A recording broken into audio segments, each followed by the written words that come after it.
Bauka.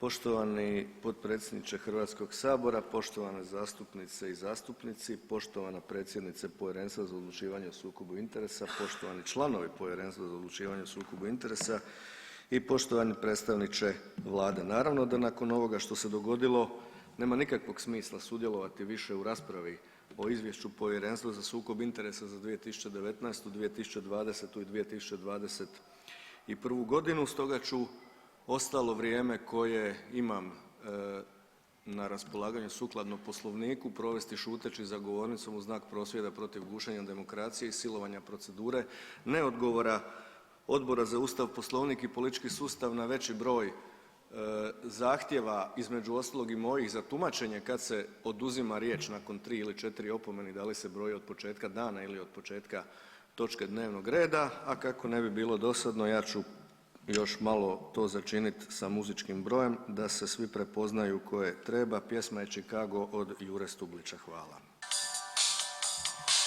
I nek mi se pridruže kolegice iz kluba za govornicom dok nas predsjednik pusti.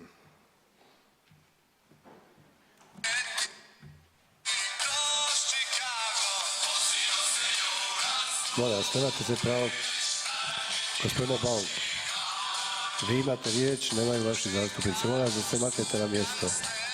Ali one me ne ometaju, gospodine predsjedniče. Vi njih možete udaljiti da mene ometaju, ali one mene ne ometaju. Okej, molim vas kolegica Ahmetović i kolegice izvolite sjesti na svoje mjesto. Izvolite sjesti na svoje mjesto, dajem prvu opomenu.